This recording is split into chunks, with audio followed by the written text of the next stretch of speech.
எல்லோருக்கும் வணக்கம். திருஞான சம்பந்தர் வரலாற்றை பார்த்துக் கொண்டிருக்கிறோம். 2 வாரங்கள் அதை பார்த்தோம். மொத்தம் 1200 பாடல்கள்ல 500 பாடல் வரைக்கும் உள்ள பகுதிகள் பார்த்திருக்கிறோம். இன்றைக்கு ஒரு 250 பாடல்கள் பார்க்கலாம். நாம் எங்கே அந்த கதையை நிறுத்தினோம் என்று சொன்னால், புகழூரில் நாவுக்கரசர் இருக்கிறார். சம்பந்தர், நான் திருவாரூருக்கு போய் திரும்பி வருகிறேன், அதுவரை நீங்கள் இங்கேயே இருங்கள், பிறகு நாம் இருவரும் ஒன்றாக தலப்பயணங்கள் செய்யலாம் என்று சொல்லிவிட்டு திருவாரூருக்கு செல்லுகிறார். அந்த அளவில் நிறுத்தியிருந்தோம். இப்பொழுது திருவாரூரில் தியாகேசரை தரிசித்து விட்டு அருகே இருக்கின்ற வேறு சில தலங்களையும் தரிசித்த பின் ஞானசம்பந்தர் திரும்ப புகழூருக்கு வருகிறார். அங்கே ஏற்கனவே ஞானசம்பந்தரை சந்திப்பதற்காக வந்து அப்பரும் அங்கே வந்தவுடன் அவரோடு மகிழ்ச்சியாக இருந்து கொண்டிருக்கிறவர்கள் யார் யார் என்று சொன்னால், சிறு தொண்டர், திருநீல நக்கர் 2 பேரும் இருக்கிறார்கள். அங்கே உள்ளபடி அது முருகனாருடைய மடம், முருகனாரும் இருக்கிறார். இந்த 3 பேரோடு இப்பொழுது சம்பந்தர் திரும்பி வந்து 4ஆவதாக வருகிறார். அப்படி 4 பேரும் அங்கே இருக்கிறார்கள். இருந்து சில நாட்கள் அங்கே தங்கி இருந்த பிறகு அப்பரை பார்த்து சம்பந்தர் சொல்லுகிறார், நாம் தலப்பயணம் புறப்படலாமா என்று. புறப்படலாம் என்று அப்பரும் ஒப்புக்கொண்டவுடன் மற்றவர்களுக்கு விடை கொடுக்கிறார்கள். அப்பொழுது திருநீல நக்கரும் சிறு தொண்டரும் தத்தம் ஊருக்கு திரும்புகிறார்கள்.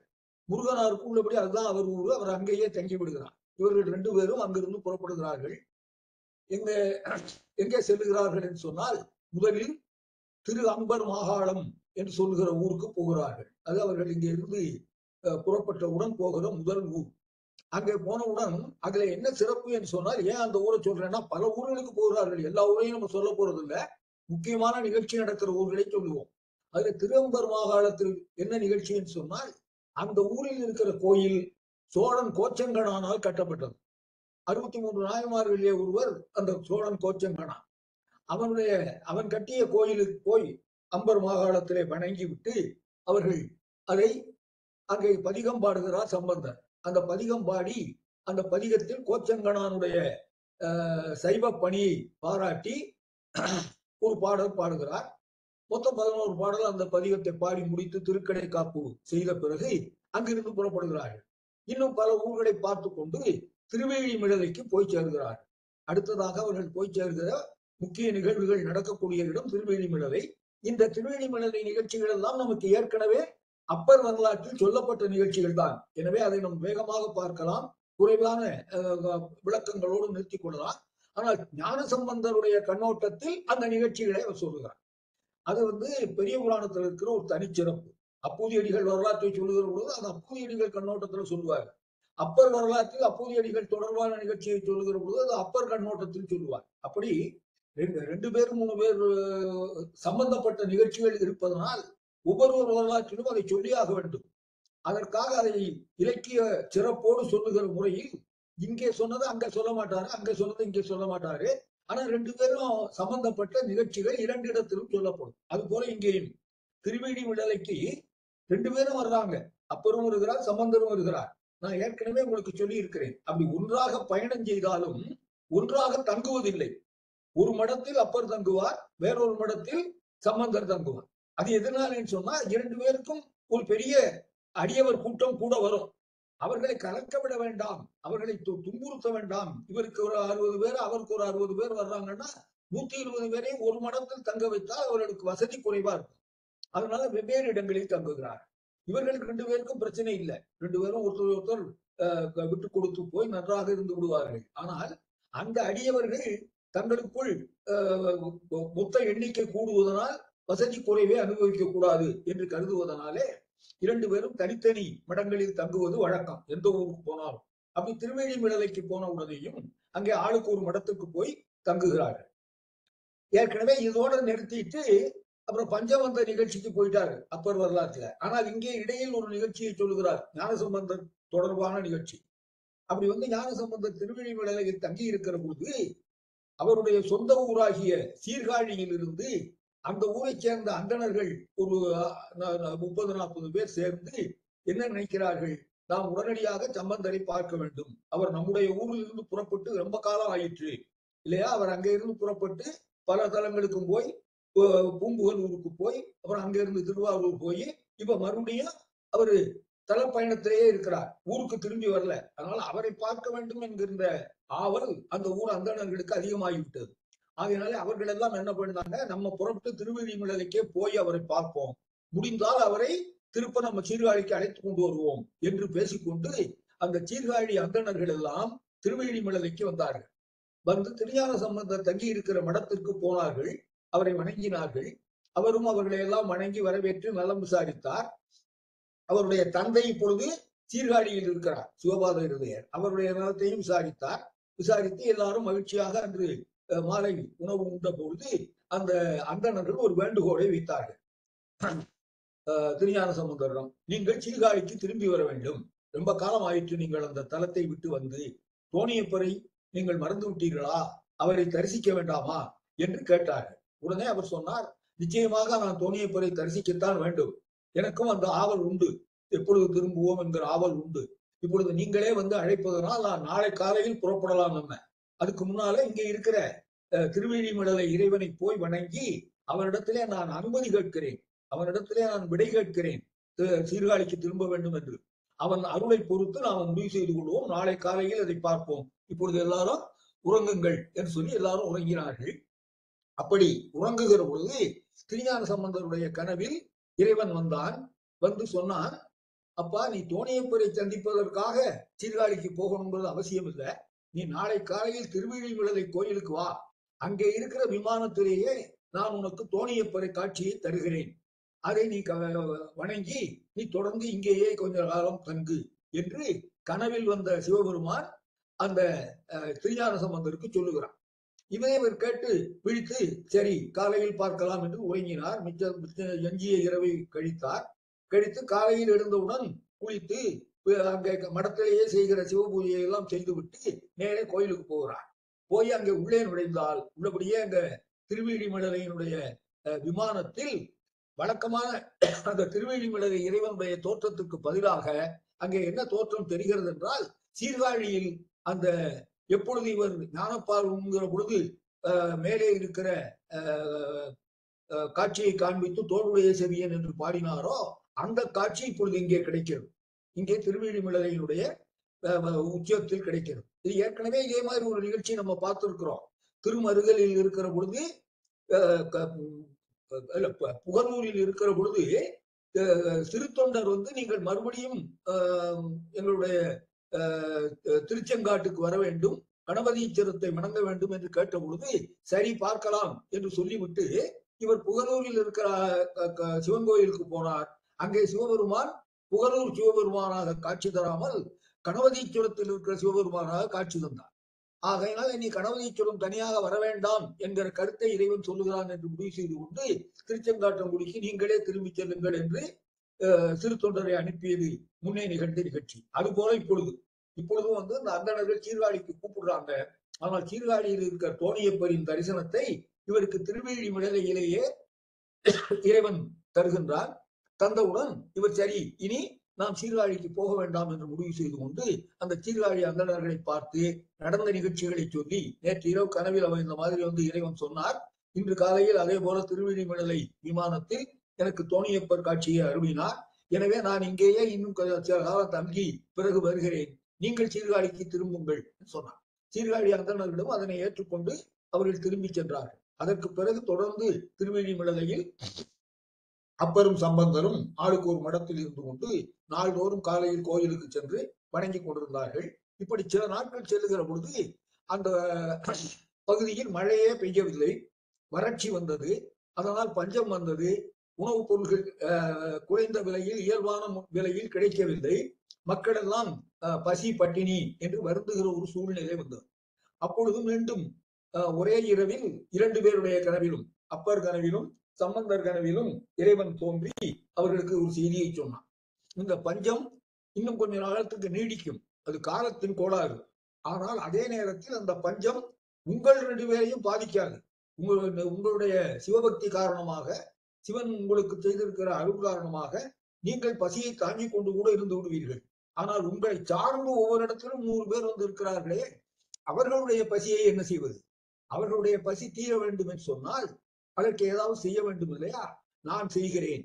நாளை முதல் நீங்கள் திருவேழிமலை கோயிலுக்கு வருகிற பொழுது அங்கே கோயில் பிரகாரத்தில் கிழக்கே இருக்கிற பலிபீடத்தில் ஒரு பொற்காசும், மேற்கே இருக்கிற பலிபீடத்தில் ஒரு பொற்காசும் வைக்கப்பட்டிருக்கும். கிழக்கே இருக்கிற பலிபீடத்தில் இருக்கிற பொற்காசு சம்பந்தருக்குரியது, மேற்கே இருக்கிற பலிபீடத்தில் வைக்கப்படுகிற பொற்காசு அப்பருக்குரியது.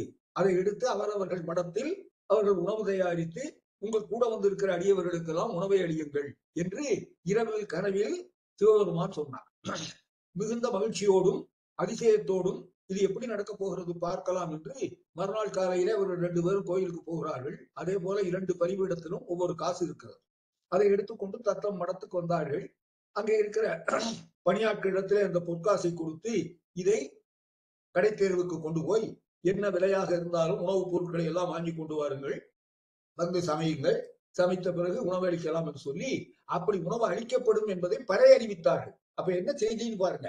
இவங்க கூட வந்த 100 பேருக்கு மட்டும் உணவு கொடுக்கலாம். இன்னும் அந்த ஊர்ல இருக்கிற சிவனடியார் யாராக இருந்தாலும் இந்த அன்னதானத்துக்கு வரலாம், நாங்கள் இங்கே இந்த மடத்தில் உணவு அளிக்கிறோம் என்று ஒரு பறை அறிவித்து அந்த ஊரில் இருக்கிற சிவனடியார்கள் அனைவரையும், சிவபக்தர்கள் அனைவரையும் வரவழைத்து அவர்களுக்கு உணவு கொடுத்தார்கள் 2 மடத்திலும்.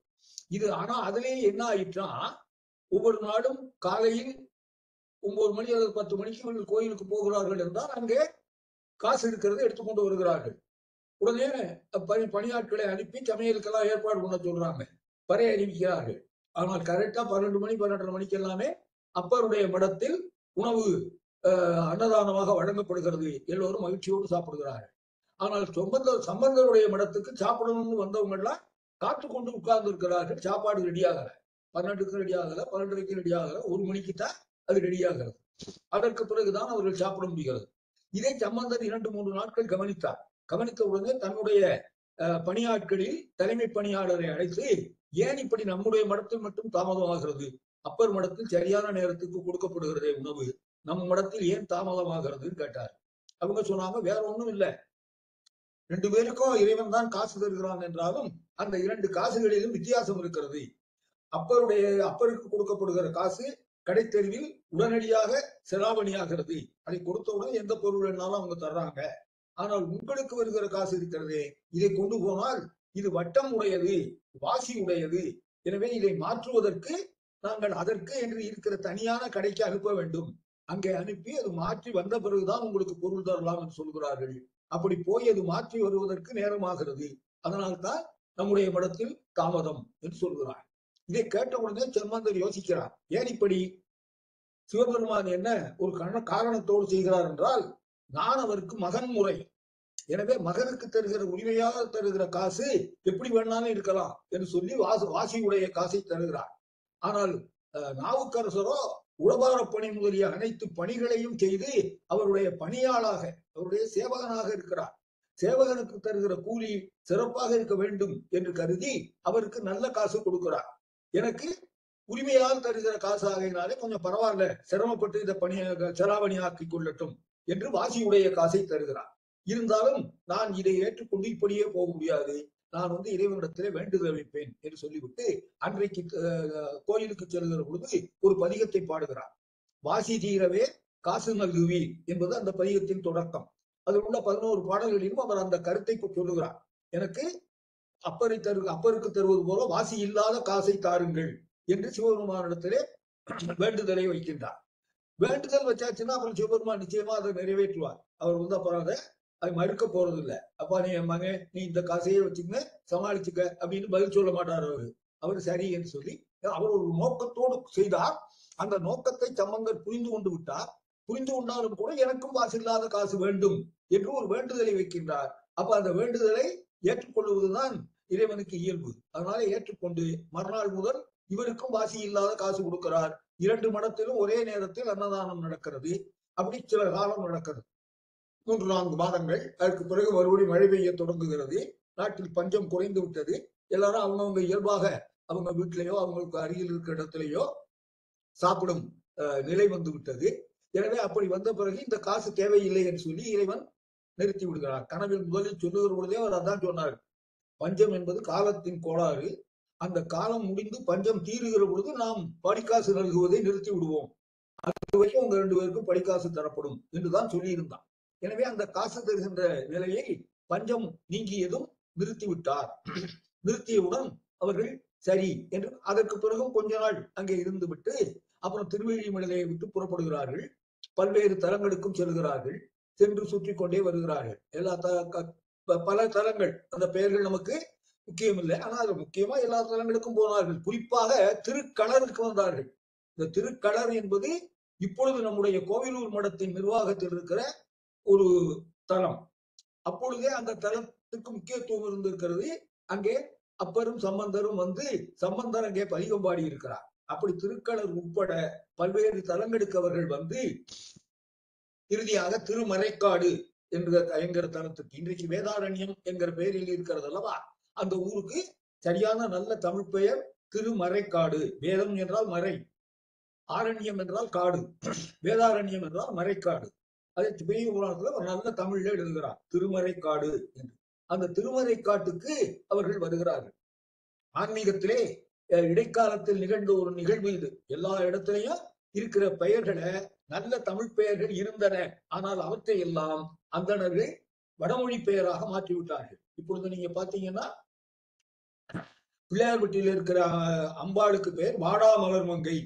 ஆனால் அங்கே போனா மேல எழுதி போட்டிருக்கிறது என்னன்னா ஒரு வடமொழி பேரு.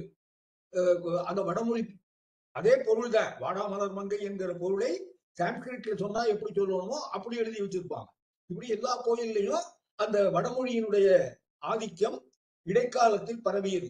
இப்ப மறுபடியும் ஒரு மறுமலர்ச்சியாக திருப்ப தமிழ் பெயர்கள் வர வேண்டும் என்ற ஒரு எண்ணத்தில் அதற்குரிய ஏற்பாடுகள் இப்பொழுது நடந்து கொண்டிருக்கின்றன. அது ஒரு பக்கம் இருக்கட்டும். அப்ப அங்கே திருமறைக்காடு என்பது வேதாரண்யத்திற்கு நல்ல தமிழ் பெயர். அந்த திருமறைக்காட்டுக்கு 2 பேரும் வந்தார்கள்.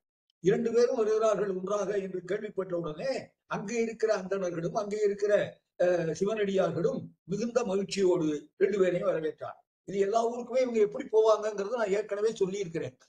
பல்லக்கில் தான் பயணம் செய்ய அப்பர் நடந்து வருவது முறையல்ல என்று கருதிய சம்பந்தர் தானும் நடக்க தொடங்கினார். முதல்ல பயணம் தொடங்குகிற பொழுது அப்பொழுது அப்பர் கூப்பிட்டு சொன்னாரு, ஞானசம்பந்தரிடத்தில், உங்களுக்கு இறைவனே பல்லக்கு கொடுத்திருக்கிறான். அதை விட்டுவிட்டு நீங்கள் நடந்து வருவது இறைவனுடைய விருப்பத்தையே புறக்கணிப்பது போல ஆகிவிடும். எனவே இறைவனுடைய விருப்பப்படி நீங்கள் பல்லக்கிலேயே வாருங்கள், நான் நடந்து வருகிறேன். அப்பா சம்பந்தர் சொன்னாரு, அப்படின்னா 2 பேரும் ஒன்னா போகக்கூடாது, அது எனக்கு மனத்தின் உறுத்தலாக இருக்கும். எனவே என்ன செய்யலாம் என்றால், ஒரு ஊரிலிருந்து அடுத்த ஊருக்கு போகிற பொழுது முதலில் நீங்கள் புறப்படுங்கள். உங்களுடைய பரிவாரத்தோடு நடந்து போய் அடுத்த ஊருக்கு போய் சேருங்க. அது எந்த ஊருக்கு போறோம்ங்கிறத எங்கிட்ட முதல்ல சொல்லிடுங்க. நீங்கள் புறப்பட்டு போய் கொஞ்சம் நேரம் ஆன பிறகு இந்நேரம் நீங்கள் பாதி வழி போயிருப்பீர்கள் அல்லது நெருங்கி இருப்பீர்கள் அந்த ஊரை என்கிற நிலை வருகிற பொழுது நான் புறப்படுகிறேன், நானும் அதே ஊருக்கு வருகிறேன். அப்ப ஒவ்வொரு ஊருக்கும் முதல்ல யார் போவானா அப்பர் போவார். அங்க போனவுடன் அங்க இருக்கிற அந்தணர்கள் அவரை வரவேற்கிற பொழுது அவர் சொல்லிடுவாரு, இன்னும் கொஞ்ச நேரத்துல சம்பந்தர் வருவார், எனவே அவரையும் வரவேற்க தயாராகுங்கள். அப்படி சம்பந்தருக்கு ஒரு கட்டியக்காரர் போல அப்பர் போகிறார். சம்பந்தர் சின்ன புள்ள, ஆனா அப்பர் மிக வயது முதிர்ந்தவர், இறைவனுடைய பணியில் ஊறியவர். இப்பொழுதும் போகிற இடத்துக்கெல்லாம் உளவாரப்படையோடு தான் போகிறார். அந்த பணியை அந்தந்த ஊர்களில் செய்கிறார். ஆனாலும் கூட அவர் ஞானசம்பந்தரை தன்னுடைய தலைவர் போல ஏற்றுக்கொண்டு ஞானசம்பந்தர் வருகிறார் என அறிவிக்கின்ற கட்டியக்காரர் போல இவர் ஒவ்வொரு ஊருக்கும் முதல்ல போய் அவருடைய வரவை அறிவிக்கின்றார். அவர்களும் அதை எதிர்பார்த்து இவருக்கு தெரிகிற மரியாதைகளை ஓரளவுக்கு நிறுத்தி வைத்துக் கொண்டு அவரும் வந்த பிறகு 2 பேருக்கும் சேர்த்து அந்த மரியாதைகளை செய்வார்கள். அப்படி திருமறைக்காட்டிலும் அவர்கள் 2 பேருக்கும் சேர்த்து அந்த ஊர் மக்கள் மரியாதை செய்தார்கள். செய்து இவர்கள் கேட்டார்கள், இந்த திருமறைக்காட்டில் இருக்கிற ஆண்டவனை நாங்கள் தரிசிக்க வேண்டும், கோயிலுக்கு போகலாமான். சரி வாங்க என்று 2 பேரையும் கோயிலுக்கு அழைத்து சென்றார்கள். கோயிலுடைய முகப்பு கதவு மூடப்பட்டிருந்தது. மெயின் டோர் முகப்பு கதவு மூடப்பட்டிருந்தது. பக்கத்துல ஒரு திட்டிவாசல் கதவு போல சிறிய கதவு இருந்தது. அதன் வழியாக இவர்களை அழைத்துக் கொண்டு போக அடியவர்கள் முயன்றார்கள். அப்பொழுது 2 பேரும் நின்றுட்டாங்க. குறிப்பா ஞானசம்பந்தர் அந்த கதவுக்குள்ள போகாம நின்றுட்டு அவர் கேட்காரு பார்த்து, ஏன் மெயின் டோரை மூடி வச்சுட்டு இந்த கதவை திறந்து வச்சிருக்கீங்க, முகப்பு வாசலை ஏன் திறக்கவில்லை என்று கேட்டார். அவங்க சொன்னாங்க, எங்களால் திறக்க முடியவில்லை, அதை வேதங்கள் 4 வேதங்களும் இங்கே இறைவனை வணங்கி விட்டு அந்த கதவை மூடி அவை காப்பு போட்டு விட்டு போய்விட்டன. தாழ்பால் இப்ப யார் போட்டிருக்கிறது? வேதங்கள் போட்டிருக்கின்றன. எனவே அதை எங்களால் திறக்க முடியவில்லை. வேதங்கள் திறக்கணும், அல்லது வேதத்தை ஆட்சி கொள்ளுகிற அளவுக்கு அருளாளர்களாக இருக்கிறவர்கள் திறக்க வேண்டும். அவங்கதான் திறக்க முடியுமே தவிர நாங்க திறக்க முடியாது. அதுக்காக நாங்க பக்கத்துல ஒரு கதவு புதுசா அமைத்து அது வழியாகத்தான் வணங்கி கொண்டிருக்கிறோம் என்று சொன்னார்கள். அதனாலதான் அந்த ஊருக்கு வேதாரண்யம் அல்லது திருமறைக்காடு என்று பெயர். ஏன்னா வேதங்கள் வணங்கியதா, மறைகள் அங்கே வணங்கியதனால் அது மறைக்காடு. அப்படி அவர்கள் சொன்ன உடனே சம்பந்தர் சொன்னார் அப்பரை பார்த்து, அப்பரே, இவர்கள் சொல்லுவதெல்லாம் ஒரு பக்கம் இருக்கட்டும், நாம நம்முடைய தலைவராகிய சிவபெருமானை அந்த முகப்பு கதவு வழியாகத்தான் உள்ளே போய் வணங்க வேண்டும். இந்த பக்கத்துல இருக்கிற திட்டி கதவு எல்லாம் நம்ம போகக்கூடாது. நம்ம 2 பேரும் வந்திருக்கிறோம் என்று சொன்னால் நாம் அந்த கதவு வழியாகத்தான் போக வேண்டும். எனவே நீங்கள் ஒரு பதிகம் பாடி அந்த கதவை திறக்க செய்யுங்கள் என்று அப்பரிடத்திலே வேண்டுதல் வைத்தார் சம்பந்தர். அப்பர் பாட ஆரம்பிச்சார். ஒரு பதிகம் என்றால் நமக்கு தெரியும் 11 பாட்டு, அதாவது 10 பாட்டு. அந்த 10வது பாட்டை திருக்கடை காப்பும்பாங்க. அப்படி இவர் பாடிக்கொண்டே வருகிறார். 7 பாட்டு, 8 பாட்டு, 9 பாட்டு ஆயிடுச்சு, கதவு திறக்கல. அவருக்கே மனத்தில் கொஞ்சம் சங்கடம் வந்துருச்சு. என்ன இது, நாம பாடினால் அந்த வேண்டுகோளை ஏற்று இறைவன் உடனே கதவை திறக்கணுமே, ஏன் திறக்கல என்று அவருக்கு புரியவில்லை. உண்மை என்ன என்றால், இறைவன் அந்த பாடலின் சுவையில் ஈடுபட்டு அதை அனுபவித்துக் கொண்டே இருந்து விட்டார். அதனால இன்னும் பாடட்டும் என்று அவர் பாடுவதை கேட்டுக்கொண்டே இருந்தானே தவிர, அவர் எதுக்காக பாடுறாரோ அதை என்ன செய்யணுங்கிறதுல அவன் கருத்து செலுத்தவில்லை இறைவன். அப்படியே அதை கேட்டுக்கொண்டே இருக்கிறான். அப்படியே கேட்டுக்கொண்டே இருக்கிற பொழுது 8 பாட்டு ஆயிற்று, 9 பாட்டு ஆயிற்று, 10வது பாட்டு திருக்கடை காப்பு. அதையும் பாடி முடிச்சும் கதவு திறக்கலைன்னா தன்னுடைய அருள் ஆற்றல் குறைவு என்று ஆகிவிடும். எனவே அப்பருக்கு மனம் உறுத்தல். அவர் உடனே என்ன பண்ணாரு, இந்த கடைசி பாட்டிலையாவது கதவை திறப்பீர்களா மாட்டீர்களா என்று இறைவனை கேட்பது போல கொஞ்சம் கடினமான வார்த்தைகளை பயன்படுத்தி கடைசி திருக்கடை காப்பு பாடலை பாடினார். அப்படி பாடிய உடனே கதவு திறந்தது. குன்றக்குடி அடிகளார் பெரியவர் சொல்லுவார், அதுக்கு ஒரு வேடிக்கையான விளக்கம் சொல்லுவார். அது ஒண்ணுமில்ல, ரொம்ப காலமா மூடி இருந்த தாழ்பால், அதை திறப்பது கொஞ்சம் கடினம், துருப்பிடிச்சிருக்கும், ஆட்டி அசைச்சு திறக்கணும், அதுக்காக திறக்கிறதுக்கு இறைவனுக்கு நேரம் ஆயிற்று என்று. இது ஒரு வேடிக்கையான விளக்கமே தவிர உண்மையில் இறைவனுக்கு அப்படி என்ன சங்கடம் இருக்கு? எப்படி துருப்பிடித்த கதவுனாலும் அவர் நினைச்சா 1 செகண்ட்ல திறந்துடலாம். ஆனால் அவர் நினைக்கவில்லை. அவர் என்ன செய்தார்னா, இந்த பாடலின் சுவையில் ஈடுபட்டு அதை கேட்டுக்கொண்டே இருந்து விட்டார். அப்புறம் 10வது பாடலை பாடிய பிறகும் திறக்கவில்லை என்றால் அப்பருடைய செல்வாக்கு குறைந்துவிடும் என்கிற நிலை வந்த பொழுது உடனே இறைவன் கதவை திறந்தார்கள். எல்லாரும் அந்த கதவு வழியாக உள்ளே போனார்கள், இறைவனை வணங்கினார்கள், பலகாரம் வந்தார்கள். எல்லாம் முடிஞ்சு வெளியில வரப்போற போது சம்பந்தரை பார்த்து அப்பர் சொன்னார், இந்த கதவினுடைய தாழ்பால் வேதங்களால் போடப்பட்டது. நாம் அருளாளராக இறைவனுடைய அருளை பெற்றதனால் அது திறந்தது. இப்ப திருப்ப யார் மூடுறது? நாம இயல்பான மனிதர்கள் அதை மூட முடியாது. ஏன்னா அந்த தாழ்பாலினுடைய இயக்கமே வேதத்தின் பாற்பட்டதாக ஆகிவிட்டது. எனவே இப்பொழுது அதை நீங்கள் ஒரு பதிகம் பாடி இறைவனுடைய அருளால் அதை மூட வைத்து விட்டால், இதற்கு பிறகு இனிமேல் அது மனிதர்களின் இயக்கத்துக்கு வந்துவிடும். நாள்தோறும் மனிதர்கள் இதை திறக்கலாம், மூடலாம். அப்படிப்பட்ட ஒரு நிலை வர வேண்டும் என்றால் இன்றைக்கு மூடுவதற்கும் நீங்கள் ஒரு பதிகம் பாட வேண்டும் என்று சம்பந்தரிடத்திலே அப்பர் வேண்டுகோள் வைக்கிறார். இப்ப பாருங்க, ஒருத்தருக்கு எப்படி ஒரு மனநிலை என்று. அப்பருக்கு வாசி இல்லாத காசு கிடைத்தது, தனக்கு வாசி உள்ள காசுதான் கிடைத்தது என்று நினைக்கிற பொழுது அவர் பொறாமைப்படல. அவர் தனக்கு இறைவன் அன்பு செய்யவில்லை என்று நினைக்கவில்லை. இறைவன் ஏன் அப்படி செய்தான் என்ற அந்த வேறுபாட்டுக்கு காரணத்தை புரிந்து கொண்டான். புரிந்து கொண்டு என்னையும் நீங்கள் தொண்டனாக அனுமதித்து எனக்கும் காசு கொடுங்கள் என்று கேட்டார். அது மாதிரி இங்கே தான் பாடிய பொழுது திறக்கவில்லை என்பதனால் ஒரு உறுத்தல் இருந்தாலும் திருப்ப மூடுவதற்கு சம்பந்தரை பாடச் சொல்வார். ஆக 2 பேருடைய ஆற்றலும் அந்த ஊர் மக்களுக்கு தெரிய வேண்டும் என்பதற்காக உடனே சம்பந்தர் பாட ஆரம்பித்தார். அவர் முதல் பாட்டு பாடிய உடனேயே கதவு மூடி தாழ்பால் போடப்பட்டது. இப்பொழுதும் கொஞ்சம் உறுத்தல் அப்பருக்கு வருகிறது. நாம 10 பாட்டு பாடின பிறகுதானே திறந்தது, இவர் ஒரே பாட்டு பாடின உடனே மூடிச்சு.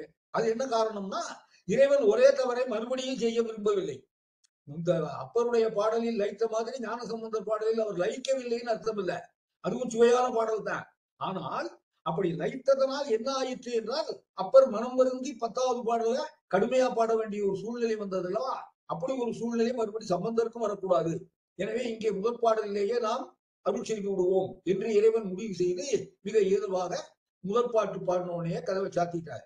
நம்ம அடிகளா சொன்ன விளக்கப்படி பார்த்தா துருப்பிடிச்ச தாப்பால் துறக்கப்பட்டாச்சு. அப்ப திருப்ப மூடுறது ஈஸி. அதனால மிக எளிதா முதல் பாட்டிலே மூடிட்டார்.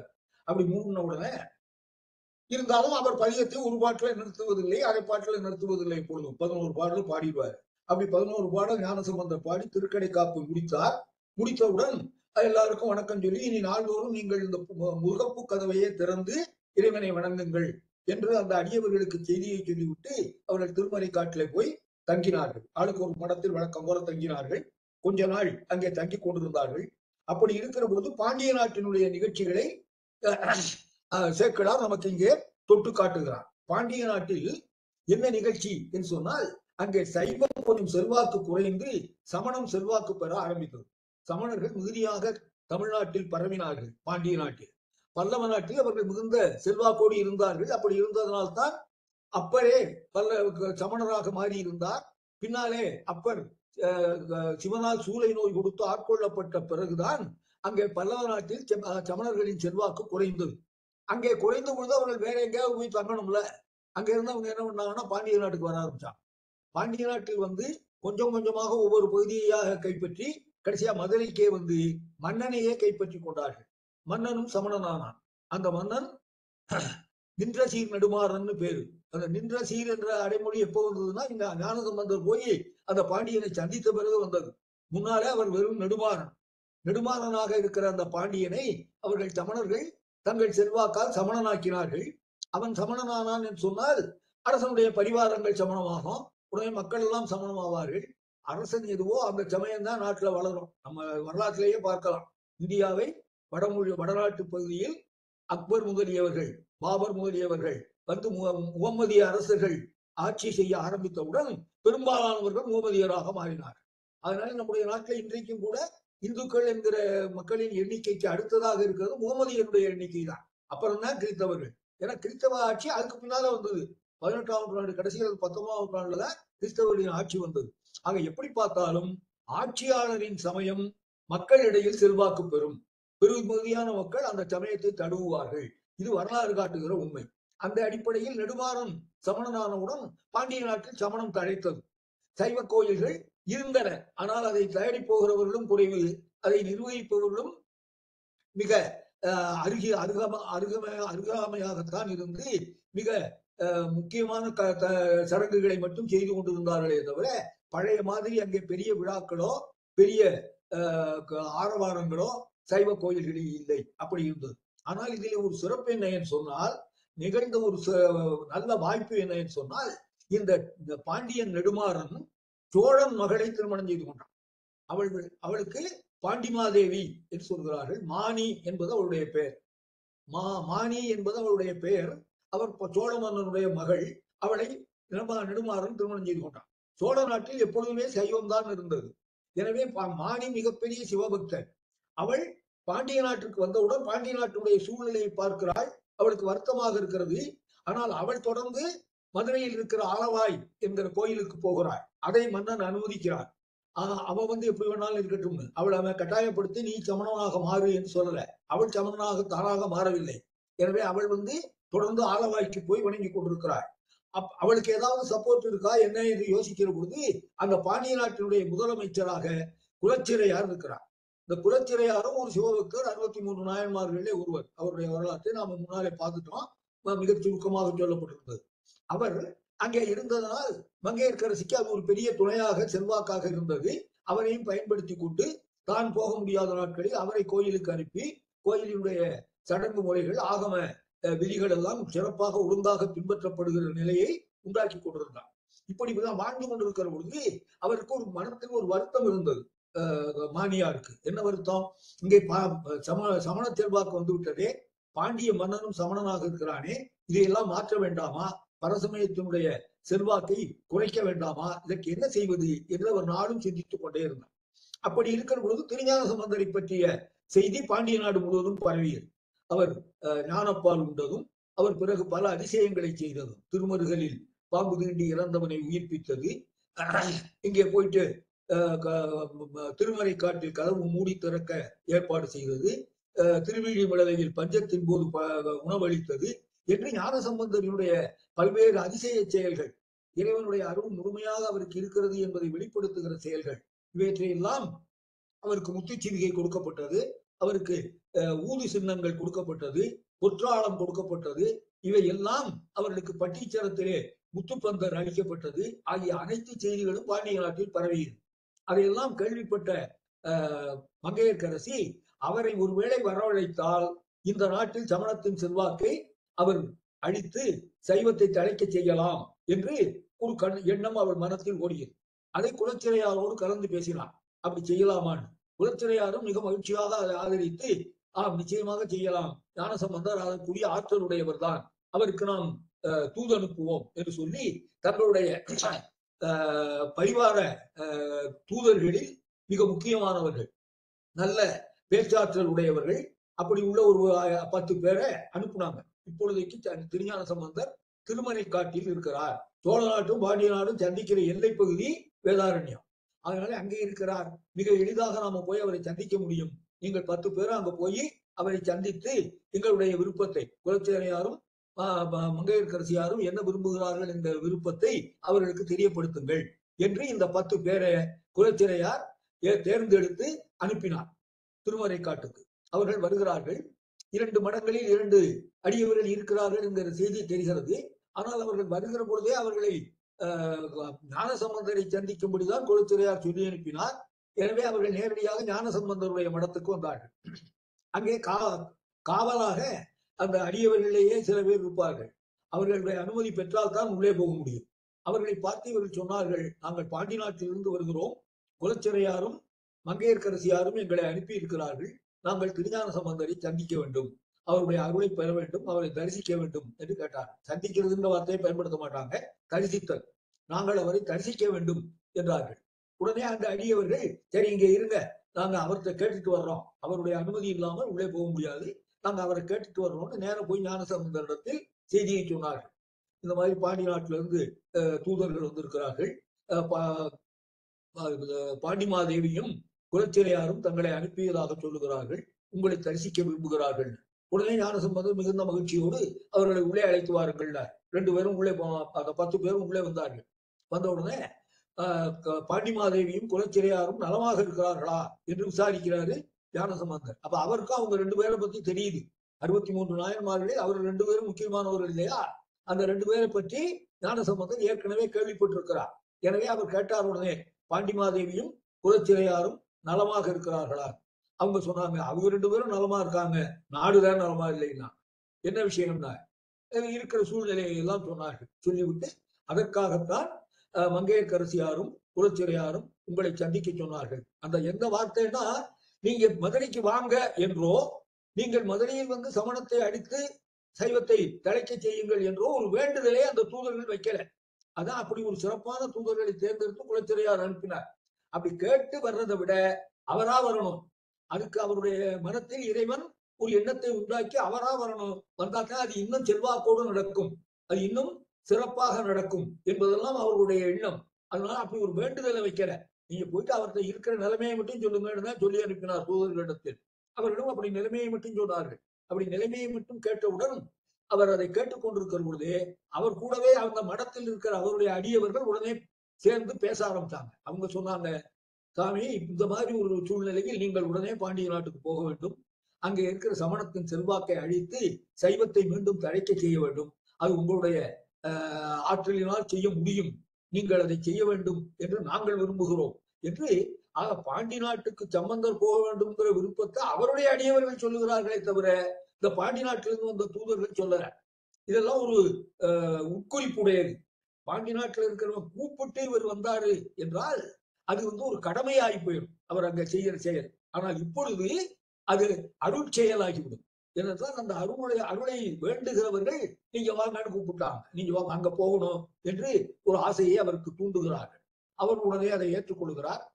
அந்த தூதர்களை பார்த்து, நீங்கள் மதுரைக்கு திரும்புங்கள், நான் பின்னாலே வருகிறேன் என்று சொன்னார். அந்த நல்ல வார்த்தையை கேட்டுக்கொண்டு அந்த தூதர்கள் புறப்பட்டு போனார்கள். இவர் என்ன பண்ணாரு நமக்கு தெரியும். திருவேழிமலையில் சொன்னதும் சரி, அந்த பூம்புகலூரில் சொன்னதும் சரி, என்ன சொல்லி இருக்கிறார்னா, எங்க போறதுனால இறைவனிடத்துல போய் அனுமதி கேட்டுத்தான் போவார். பூம்புகலூரிலிருந்து திருச்செங்காட்டுக்கு போகலாமான்னு அனுமதி கேட்க போனாரு. அங்கேதான் அவர் திருச்செங்காட்டு கணபதீஸ்வர காட்சியை அப்படியே இவருக்கு காண்பித்து நீ போக வேண்டாம் என்று உணர்த்தினார். அதுபோல திருவெழிமலையில் போய் நான் சீர்காழிக்கு போக வேண்டும் இறைவனிடத்திலே வேண்டுதல் கேட்க போனார், விடை கேட்க போனார். அப்பொழுதுதான் அவர் தோணியப்பர் காட்சியை கொடுத்து நீ போக வேண்டாம் கேட்டார். அதனால இப்பொழுது என்ன பண்ணுகிறார், உடனே திருமறைக்காட்டில் இருக்கிற இறைவனை போய் வணங்கி தான் மதுரைக்கு போகலாமான்னு கேட்கறதுக்காக போகணும்னு நினைக்கிறார். அப்படி போகணும்னு நினைக்கிற போது பக்கத்து தெருவில் இருக்கிற மடத்தில் அப்பர் இருக்கிறார், அவரிடத்தில் முதலில் விடைபெறுவோம், பிறகு அந்த சிவபெருமானிடத்தில் விடைபெறுவோம் என்று முடிவு செய்து, ஏன்னா இவர் இப்பொழுதும் அப்பரை தன்னை விட பெரியவராக நினைக்கிறார். ஏன்னா வயது காரணமாகவும் தனக்கு முன்னரே சைவத்தை தழுவியவர் என்பதனாலும் அவர் நிறைய பாடல்கள் பாடியிருக்கிறார், நிறைய பணிகள்லாம் செய்திருக்கிறார் என்பதனாலும் இவர் அப்பரை தன் தலைவராக நினைக்கிறார். அதனால நேர அப்பருடைய மடத்துக்கு போனார்.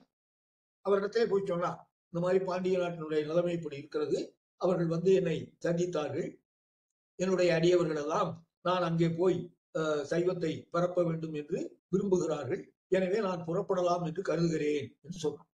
உடனே அப்பர் சொன்னாரு, நீ சிறு பிள்ளை, சமணர்கள் மிக பொல்லாதவர்கள், அவர்கள் என்னவெல்லாம் செய்வார்கள் என்று யாரும் உறுதியா சொல்ல முடியாது, அவ்வளவு வஞ்சனையையும் செய்வார்கள். ஏன்னா அவ்வளவே அனுபவித்தவர் அப்பர். அவருக்கு நஞ்சு ஊட்டப்பட்டது, அவரை செங்கல் சூளையிலே 7 நாள் அடைத்து வைத்தார்கள், கல்லை கட்டி கடலுக்குள்ள தூக்கி போட்டாங்க, யானையை விட்டு காலை இடறச் சொன்னார்கள். இதெல்லாம் நடந்தது என்பது அப்பருக்கு சொந்த அனுபவம். அதனால அவர் சொன்னாரு, சமணர்கள் மிக பொல்லாதவர்கள், அவர்கள் எந்த வஞ்சனையையும் செய்வார்கள், எந்த தீங்கையும் செய்வார்கள், நீ அதை தாங்குகிற அளவுக்கு பக்குவமோ அனுபவமோ பெற்றவன் இல்லை, சிறுபிள்ளை, எனவே நீ போக வேண்டாம் என்று சொன்னார். அது மட்டும் இல்ல, நான் இப்பொழுது வானத்தை நோக்கி பார்த்தேன், கோள்களின் நிலையும் சரியில்லை, கோள்களின் நிலை சரியாக இருந்தால் தான் போகலாம், நல்ல காலத்தில் தான் எதையும் தொடங்க வேண்டும், எனவே காலத்தின் கோளாறும் இருக்கிறது, அந்த சமணர்களின் வஞ்சனையும் மிகுதியாக இருக்கிறது, எனவே நீ போக வேண்டாம், இப்பொழுது புறப்பட வேண்டாம் என்று தடுக்கிறார் அப்பர். ஆனால் அப்பொழுது உடனே ஞானசம்பந்தர் சொல்லுகிறார், சமணர் எவ்வளவு வஞ்சனை வேணாலும் செய்யட்டும், ஆனால் சிவபெருமான் நமக்கு அருள் செய்கிறார், அவருடைய அருளை மிஞ்சியதல்ல சமணர்களின் வஞ்சனை, எனவே அதை பற்றி கவலைப்பட வேண்டாம். கோள்களை பற்றி சொன்னீர்கள், கோள்களும் கூட யாருக்கு எப்படி இருந்தாலும் சிவனடியார்களுக்கு தீங்கு செய்யாது என்பதற்கு ஒரு பதிகமே பாடினார், கோளறு பதிகம் என்று நாம் இன்றைக்கும் அதை பாராட்டி படித்துக் கொண்டிருக்கிறோம் எல்லா இடத்திலும். யாருக்கெல்லாம் அந்த ஜாதகப்படி தீமைகள் நிகழ்கிற ஒரு சூழ்நிலை இருக்கிறது என்று சோதரர்கள் சொல்லுகிறார்களோ அவர்களை கோளறு பதிகம் படிக்க சொல்லுவாங்க. அதிலே முதல் பாடலாக அவர் பாடுகிற பொழுதே, வேயூரு தோழி பொங்கன் விடமுண்ட கண்டன் மிக நல்ல வீணை தடவி மாசரு திங்கள் கங்கை முடியோடு அணிந்த நிலவோடு அணிந்த அந்த நிலையில் என் உள்ளம் புகுந்த அதனால் ஞாயிறு திங்கள் செவ்வாய் புதன் வியாழன் வெள்ளி சனிவாம் 2 உடனே ஆசரு நல்ல நல்ல அவை நல்ல நல்ல அடியார்க்கு மிக வேண்டர், அடியார்களுக்கு அவை எப்பொழுதும் நல்லவை, மற்றவர்களுக்கு அவை தீங்கு செய்யலாம், ஆனால் அடியார்களுக்கு தீங்கு செய்யாது என்று அந்த கோளறு பதிகம் 11 பாட்டு பாடினார். அப்பர் அதை கேட்டவுடன் ஓரளவு அமைதி அடைந்தார். ஆனாலும் அவர் என்ன சொன்னாரு, நீ தனியா போக வேண்டாம், உன் கூட நானும் வருகிறேன் என்றார். ஒருவருக்கு ஒருவர் துணையாக இருப்போம், இரண்டாவது எனக்கு சமணர் வஞ்சனைகள் நன்றாக தெரியும், அதை எப்படி மேற்கொள்வது, எப்படி அதை வெற்றி கொள்வது என்று நான் உனக்கு துணையாக நிற்பேன், எனவே 2 பேரும் போவோம் அப்படின்னார். அப்ப திருஞான சம்பந்தர், இல்லை மன்னித்துக் கொள்ளுங்கள், நான் மட்டும்தான் செல்ல வேண்டும், நீங்கள் இங்கேயே இருந்து இந்த சோழ நாட்டில் இன்னும் என்னென்ன இடங்களை தரிசிக்க வேண்டுமோ அவற்றை தரிசித்துக் கொண்டிருங்கள், நான் போய் வெற்றியோடு திரும்புகிறேன் என்று சொன்னார். இப்ப ஏன் அவர் அப்புறம் வர வேண்டாம்ங்கிறாரு என்றால், இதுக்கு 2 பேரும் போகணுங்கிறது இல்ல, அவ்வளவு கடினமான வேலை இல்லை இது. சமணர்கள் நம்மை அழிப்பதற்கு 2 பெரிய அருளாளர்கள் சேர்ந்துதான் வர வேண்டி இருக்கிறது என்று நினைக்க வேண்டிய அவசியம் இல்லை. கூட்டணி எப்ப தேவைப்படும், இருக்கிற ஆளுங்கட்சி ரொம்ப வலிமை உடையதா இருந்தா எதிர்கட்சிகள் கூட்டணி அமைத்து போரிட வேண்டும், அப்பதான் திருப்ப அவங்க வெற்றி பெற முடியும். ஆனால் இங்கே அப்படி இல்லை என்கிறார் அவர் சம்பந்தர். சமணர்கள் அவ்வளவு வலிமை உடையவர்கள் இல்லை, அவர்களை அழிப்பதற்கு 2 அருளாளர்கள் தேவையில்லை, ஒருவர் போதும். சிவபெருமான் அந்த ஒருவருக்காகவே அவர்களை அழிப்பார், எனவே நான் ஒருவனாகவே போய் அதை செய்கிறேன், நீங்கள் தயவு செய்து இங்கேயே இருங்கள் என்று ஒரு வேண்டுகோளை உருக்கமாக வைக்கிறார். அந்த உருக்கமான வேண்டுகோளை ஏற்று அப்பர் அரைமனதாக சம்பந்தருக்கு விடை கொடுக்கிறார். அப்புறம் இவர் நேர திருமறைக்காட்டு ஆலயத்திற்கும் சென்று இறைவனை வணங்கி அங்கே இருந்து பாண்டிய நாடு செல்வதற்கு இறைவனுடைய ஆணையையும் பெற்றுக் கொள்கிறார், இறைவனுடைய வேண்டுதலை, இறைவனுடைய அருளையும் பெற்றுக் கொள்கிறார். பெற்றுக்கொண்டு அங்கிருந்து அடியவர்களோடு புறப்படுகிறார். புறப்பட்டு வழியில இருக்கிற சிவ தலங்களிலெல்லாம் சிவபெருமானை வணங்கிக் கொண்டே அந்த பயணத்தை மேற்கொள்கிறார். நான் முன்னரே சொன்னது போல திருமறைக்காடு பாண்டிய நாட்டுக்கு எல்லை பகுதியில் இருக்கிறது. அதனால அங்கே இருந்து அவர்கள் நுழைகிற பொழுதே நம்முடைய பழைய இணைந்த ராமநாதபுரம் மாவட்டத்துக்குள்ளதான் நுழைவார்கள். அப்படி நுழைந்தார்கள். நுழைந்தவுடன் அங்கே இருக்க கொடுங்குன்றம் என்கிற தலத்திற்கு போய் ஞானசம்பந்தர் சிவபெருமானை வணங்கினார். அந்த கொடுங்குன்றம்ங்கிற தலம் எதுன்னா இன்றைக்கு நாம பிரான்மலை என்று சொல்லுகிறோம் இல்லையா, அந்த தலம் தான் கொடுங்குன்றம். அது பாரி வாழ்ந்து ஆட்சி செய்த பரப்பு இடத்தை உடையது. அதனால அதுக்கு பிரான்மலை என்று இப்பொழுது பெயர். அந்த பிரான்மலையில் இருக்கிற ஆலயம்தான் சம்பந்தர் பாடிய கொடுங்குன்றம். அந்த கொடுங்குன்றத்துக்கு வந்து சம்பந்தர் பாடினார். பின்னாலே அப்பர் பாண்டிய நாட்டுக்குள் நுழைகிற பொழுது திருப்பத்தூருக்கு வந்து போறாரு. இவரை நேர பிரான்மலைக்கு போயிட்டாரு சம்பந்தர். அங்கே போய் கொடுங்குன்றத்தில் இறைவனை வணங்கினார். வணங்கி விட்டு அங்கே இருந்து மதுரையை நோக்கி போகிறார். இந்த செய்தி உடனடியாக மதுரை நகருக்கு எட்டுகிறது. அது ஒரு பக்கம் இருக்க, இவர் இங்க இருந்து புறப்பட்ட உடனேயே அந்த மதுரை நகரத்தில் வெவ்வேறு பாண்டிய நாட்டின் தலைநகரை ஒட்டி அதை சுற்றி இருக்கின்ற இடங்களில் பல்வேறு இடங்களில் குகைகளில் பள்ளி அமைத்து சமண முனிவர்கள் தங்கி இருக்கிறார். அவர்களுக்கெல்லாம் தீய கனவுகள் வருகின்றன. அவருடைய கனவில் அந்த அருகனுக்குரிய அந்த அசோக மரத்தை ஒரு சின்ன கண்ணுக்குட்டி வந்து முட்டி கீழே தள்ளி விடுவதாக அவர்கள் கனவு காண்கிறார். கன்றுக்குட்டி என்பது இங்கே ஞான சம்பந்தர் சிறு உள்ள இல்லையா, அவர் வந்து அந்த அசோக மரத்தையே கீழே தள்ளி சமணத்தின் செல்வாக்கை ஊக்கவிப்பதை கனவு மூலமாக அந்த முனிவர்களுக்கு சிவபெருமான் உணர்த்துகிறார். அவர்கள் உடனே அஞ்சுகிறார்கள். என்ன இப்படி ஒரு கனவு வருகிறது என்று. வெவ்வேறு கனவுகள். அவருடைய பள்ளிகளில் எல்லாம் சமண பள்ளிகளில் எல்லாம் ஆந்தை அலறுகிறது அல்லது கோட்டான் கத்துகிறது என்கிற கனவுகளை கண்டார்கள். பல்வேறு வகையான தீய கனவுகள் ஒவ்வொருவருக்கும். ஒரு குகையில் இருக்கிறவன் தீய கனவு கண்டவுடனே இன்னொரு குகைக்கு ஓடுகிறான். அங்கே இருக்கிற சமணர்களை பார்த்து நான் இப்படி கனவு கண்டேன். அவங்க சொல்றாங்க நாங்களும் அப்படித்தான் கனவு கண்டோம். 2-3 நாட்களாக இப்படிப்பட்ட கனவுகள் தான் நிறைய வருகின்றன. அப்ப அந்த தீய கனவுகள் அவர்கள் எல்லாருக்கும் வருகிறது. அப்படி எல்லாருக்கும் வந்ததுனால அவர்கள் எல்லாரும் என்ன செய்தார்கள், நாம போய் மன்னரை சந்தித்து இந்த சூழ்நிலையை மன்னருக்கு தெரியப்படுத்துவோம் என்று நினைத்தார்கள். உடனே எல்லாரும் புறப்பட்டு மதுரைக்கு வருகிறார்கள். பல்வேறு குகைகளில் தனித்தனியாக தங்கியிருந்த சமணர்கள் மொத்தமாக ஒன்று திரண்டு பாண்டிய மன்னருடைய அரண்மனைக்கு வருகிறார்கள். அங்கே வந்த உடனே அங்கே இருக்கிற ஏவலாட்கள் மூலம் பணியாட்கள் மூலம் சமண முனிவர்கள் வந்திருக்கிறார்கள் என்கிற செய்தியை பாண்டிய மன்னனுக்கு தெரியப்படுத்துங்கள். அவங்க போய் சொன்னாங்க. சொன்ன உடனே பாண்டிய மன்னன் அவர்களை உள்ளே அழையுங்கள் என்றார். எல்லாரும் உள்ளே வந்தார்கள். வந்த உடனே என்னன்னு கேட்டான். இந்த மாதிரி எங்களுக்கு பல தீய கனவுகள் வந்திருக்கின்றன, எங்களுக்கு கொஞ்சம் அச்சமாக இருக்கிறது என்றார்.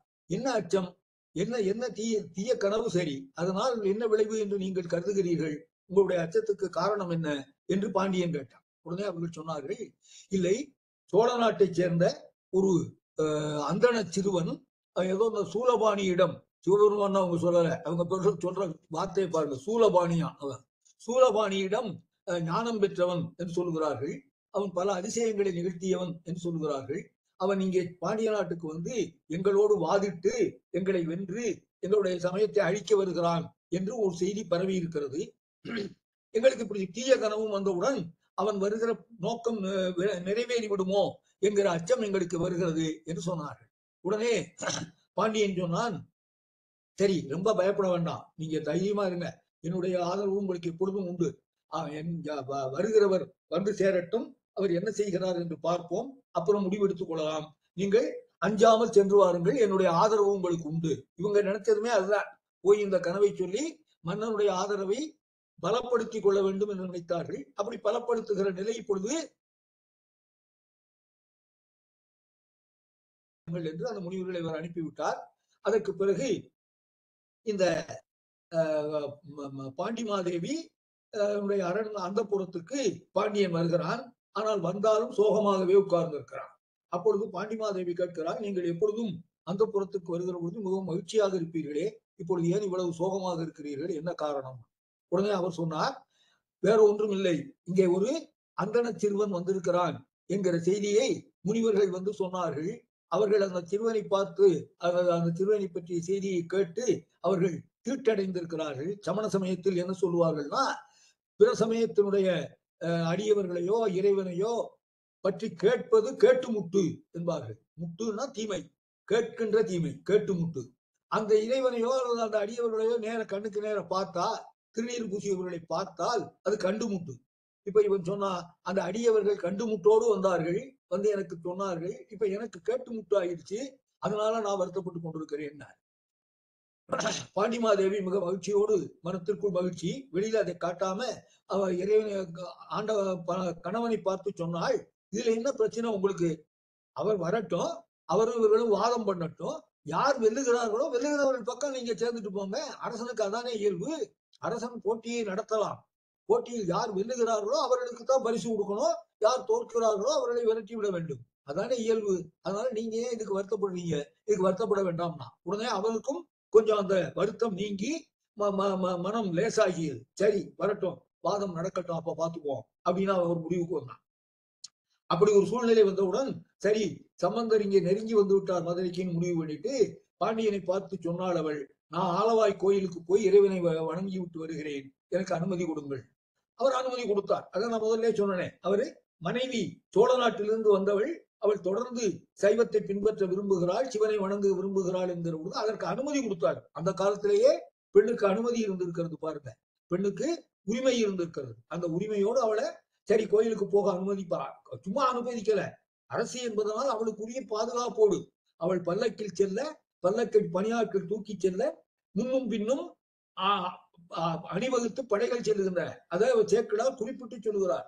தனித்தடையோடு அவள் ஆலவாய் கோயிலுக்கு சென்றாள். தனித்தடை என்றால் வேறு யாரும் அவளை நெருங்க முடியாத ஒரு பாதுகாப்பு. அந்த பாதுகாப்பு அரண், அந்த பாதுகாப்பு படை வீரர்களையும் அனுப்பி அவளை ஆலவாய் கோயிலுக்கு அனுப்புகிறான் பாண்டிய மன்னன். அப்படி புறப்படுகிற பொழுது, அப்படி புறப்படுவதற்கு முன்னால் குலச்சிறையாரை பார்க்கிறார் பாண்டிமாதேவி. அவரிடத்தில் சொல்லுகிறார், சம்பந்தர் மதுரை வந்து விட்டார் என்று செய்தி இருக்கிறது, எனவே நீ முதலில் மதுரையினுடைய எல்லைக்கு சென்று அவரை வரவேற்று அவரை சிவன் கோயிலுக்கு அழைத்து வா. நான் முன்னாலே சிவன் கோயிலுக்கு போய் விடுகிறேன், ஆலவாய்க்கு. அங்கே போய் நான் காத்திருக்கிறேன், நீ வா என்று சொன்ன. இவர் பல்லக்கில் போகிறாள், அவர் குதிரையில் போகிறார். எனவே அவர் விரைவாக போய்விட முடியும். ஆனாலும் இவள் நேர கோயிலுக்கு போகிறாள். அவர் மதுரையினுடைய எல்லை பகுதிக்கு போய் அங்கே வருகின்ற சம்பந்தரை அங்கேயே வரவேற்று அவர் கோயிலுக்கு அழைத்து வரணும். அதனால அவர் அங்கே போகிறார். அப்படி ரெண்டு பேரும் ரெண்டு இடத்துக்கு போன உடனே அந்த ஞான சம்பந்தர் தன்னுடைய அடியவர்களோடு பெருங்கூட்டமாக மதுரை நகரத்தின் எல்லைப்புறத்தில் நுழைகிறார். அங்கே போய் அந்த குலச்சிறையார் ஞான சம்பந்தர் பல்லக்கில் இருக்கிற பொழுதே அந்த பல்லக்கை நோக்கி தரையிலே விழுந்து வணங்குகிறார். சரி வணங்கியவர் எந்திரிப்பார்னு பார்த்தா எந்திரிக்கவே இல்லை, வணங்கியபடியே கிடக்கிறார். உடனே ஞான சம்பந்தர் தன்னுடைய அடியவர்களை பார்த்து கேட்கிறார், இது யார் இப்படி ஒரு அடியவர் கீழே விழுந்தா எந்திரிக்க மாட்டேங்கிறாரு, அந்த அளவுக்கு நம்மிடத்திலே அன்பு கொண்டு வணங்கி கொண்டிருக்கிறாரே, இவர் யாருன்னார். உடனே அவர்கள் சொன்னார்கள், இவர்தான் பாண்டிய நாட்டினுடைய தலைமை அமைச்சர் குலச்சிறையார். உடனே பல்லக்கில் இருந்து கீழே இறங்கினார் ஞானசம்பந்தர். கும்பிட்டு கொண்டு கிடக்கிற அந்த குலச்சிறையாரை தன்னுடைய கைகளினால் எடுத்து தூக்கி நிறுத்தி, குலச்சிறையாரே வணக்கம், நலமாக இருக்கிறீர்களா என்று வினவினார். பாண்டிமாதேவி நலமாக இருக்கிறாளா என்று வினவினார். அதற்கெல்லாம் அவர் பதில் சொன்னார். சொல்லி உங்களை தரிசித்தது என்னுடைய பாக்கியம் என்று சொன்னார். அவர் அப்ப சொன்னதாக ஒரு பாடலை சேக்கிழார் சொல்லுகிறார். சென்ற காலத்தின் பழுதுலா திறமும் இனி எதிர்காலத்தின் சிறப்பும் நீங்கள் இன்று எழுந்தருள பெற்றதனால் பெற்றோம், நாங்கள் எப்போதும் அருளுடையோம். நன்றியில் நெறியில் அமிழ்ந்த நாடும் நற்றமிழ் வேந்தனும் உய்ந்து வென்றிகொள் திருநீற்றின் ஒளியில் விளங்கும் மேன்மையும் இனி எங்களுக்கு கிடைக்கும் என்று நான் நம்புகிறேன் என்று குலச்சிறையார் சொல்றார். எவ்வளவு ஒரு பெரிய எதிர்பார்ப்போடு அவர் வந்திருக்கிறார் என்பதை அவருடைய இந்த கூற்று தெரியப்படுத்துகிறார். சென்ற காலத்தின் பழுதலா திறமும் இனி எதிர்காலத்தின் சிறப்பும் இன்று நீங்கள் எழுந்தருள பெற்றதனால் எங்களுக்கு கிடைத்து விட்டது. ஆகையினால் நான் என்ன நினைக்கிறேன், நன்றியில் நெறியில் ஆழ்ந்த இந்த நாடும் நற்றமிழ் வேந்தனும் உய்ந்து, இப்ப பிழைக்காம இருக்கிறாங்க, நீ பிழைப்பார்கள், பிழைத்து வென்றிகொள் திருநீற்றின் ஒளியில் விளங்கும் மேன்மையையும் நாங்கள் அடைவோம். அந்த நம்பிக்கை உங்களை பார்த்தவுடன் எனக்கு வந்துவிட்டது, மிக்க மகிழ்ச்சி என்று தன்னுடைய மகிழ்ச்சியை அந்த குலச்சிறையார் தெரிவித்தார். உடனே பாண்டிய ஞானசம்பந்தர் கேட்டார், சரி நாங்கள் மதுரைக்கு வந்து விட்டோம், இங்கே இறைவன் குடிகொண்டிருக்கிற ஆலவாய் கோயில் எங்கே இருக்கிறது? நாங்க வாங்க, நான் கூட்டிட்டு போறேன்னு சொல்லிட்டு குலச்சிறையார் அவருடைய ஆலவாய் என்கிற ஆலயத்திற்கு அழைத்து செல்கிறார். அந்த ஆலவாய் ஆலயத்தை நெருங்கியவுடன் ஞானசம்பந்தர் ஒரு பதிகம் பாடுகிறார். மங்கையர்க்கரசி வளவர்கோன் தன்பாவை வரிவனைக்கை மடமானி பங்கைய செல்வி பாண்டிமாதேவி பணி செய்து நாள்தோறும் பரவிட அங்கே அங்கையர்கண்ணி தன்னோடும் அமர்ந்த ஆலவாயாவதும் இதுவே. அவன் ஒளிவெள்ளமானவன், ஒளிவண்ணமானவன், நான்மறைகளை அருளியவன், அங்கேயர் கண்ணியோடு இருக்கிற இடம் ஆலவாய். அது யாரால் பணி செய்யப்படுகிறது என்றால் பாண்டிமாதேவியால் பணி செய்யப்படுகிறது என்று ஒரு பதிகத்தை ஆரம்பித்து 10 பாட்டு, 11வது பாட்டு திருக்கடை காப்பு, அதை விட்டுருங்க. இந்த 10 பாட்டுல முதல் பாட்டில் இப்படி ஆரம்பிக்கிறார் மங்கையர்க்கரசி, 2வது பாட்டுல குலச்சிறையாரின் பணியை சொல்கிறார், 3வது பாட்டு மறுபடியும் மங்கையர்க்கரசி, 4வது பாட்டு மறுபடியும் குலச்சிறையார். இப்படி 10 பாட்டுல 5 பாட்டு மங்கையர்க்கரசியை பற்றியும் 5 பாட்டு குலச்சிறையாரை பற்றியும் பாடி அந்த பதறியினத்தினுடைய சிறப்பை சொல்லுகிற பொழுதே அவர்களுடைய இறை தொண்டின் சிறப்பையும் அந்த பதிகத்தில் வைத்து ஞானசம்பந்தர் ஒரு பதிகத்தை பாடுகிறார். அதை பாடி முடித்து கோயிலுக்குள்ள நுழைகிறாங்க. அங்க ஏற்கனவே அரசி காத்து கொண்டிருக்கிறாள் பாண்டிமாதேவி. இவரை பார்த்தவுடன் அவள் வணங்குகிறார்.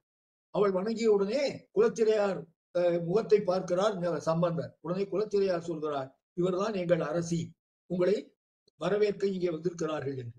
உடனே மிகுந்த மகிழ்ச்சியோடு வணங்கி கொண்டிருக்கிற அந்த அரசியை தோள்களை தொட்டு தூக்கி ஞானசம்பந்தர் நிறுத்தி இவர் அவபாதத்தில் விழுந்து வணங்கினார். வணங்கி விட்டு சொன்னார், பகை சமயம் செல்வாக்கோடு இருக்கிற இடத்தில் நீங்கள் விடாமல் சிவத்தொண்டு செய்கிறீர்கள், அது மிகவும் பாராட்டுதலுக்குரியது, அதனால் தான் நான் உங்களை வணங்குகிறேன் என்று தான் அவரை வணங்குவதற்கு ஒரு காரணம் சொன்னார். அரசி என்பதற்காக வணங்கல, அரசன் அரசியை வணங்குகிற செல்வாக்கு அந்த அடியவர்களுக்கு இல்லை. துறவிக்கு வேந்தன் துரும்பு என்பது நம்ம தமிழ்நாட்டில் இருக்கிற பழமொழி. அதைத்தான் பட்டினத்தார் அவருடைய வாழ்க்கையில் காண்பித்தார். அவர் துறவியாக போய் உட்கார்ந்து இருக்கிறார். மன்னன் அவரை பார்க்க வருகிறார். வந்து நீங்கள் அவ்வளவு பெரிய செல்வர், ஒரே நாளில் அவ்வளவு பணத்தையும் விட்டுட்டு இப்படி வந்து உட்கார்ந்துட்டீங்களே, இது எதனாலேன்னு கேட்டாரு. அவர் சிரித்து கொண்டே சொன்னார், வேற ஒண்ணுமே இல்ல, நாம் இருக்க நீர் நிற்க, அதுதான் இந்த சூழ்நிலையினர். ஏற்கனவே மன்னர் அரசவையில் அரண்மனையில் வீட்டு உட்கார்ந்து இருப்பான். அவனை பார்க்க பட்டினத்தார் போனார்னா அவர் பெரிய செல்வராக இருந்தாலும், எவ்வளவு பணக்காரனா இருந்தாலும், அரசாங்கத்துக்கே கடன் கொடுக்குற அளவுக்கு பணக்காரராக இருந்தாலும், அவர் அரசனை பார்க்க போனால் அவர் எதிரே நிக்கணும், நின்னுக்கணும், கும்பிட்டு நிக்கணும், பாண்டியன் என்ன சொல்றான்னு கேட்கணும், அவன் உட்கார்ந்து இருப்பான். ஆனால் இங்கே என்ன நடக்கிற, சோழன் உட்கார்ந்து இருப்பான். ஆனா இங்கே என்ன ஆகுது, இவர் உட்கார்ந்து இருக்கிறார், ஒரு கோயில்ல திண்ணையில உட்கார்ந்து இருக்காரு. அவன் வந்து எதிரே நின்றுகிட்டே இவர்கிட்ட பேசுறான், நாம் இருக்க நீர் நிற்க. அதுதான் நிலைமை. துறவிக்கு வேந்தன் துரும்பு. இங்கே துறவியாக இருக்கிற ஞானசம்பந்தருக்கு அரசி துரும்புதான், ஆனாலும் அவளை வணங்குகிறார். அது ஏன் வணங்குகிறார் அவரே காரணம் சொல்கிறார்.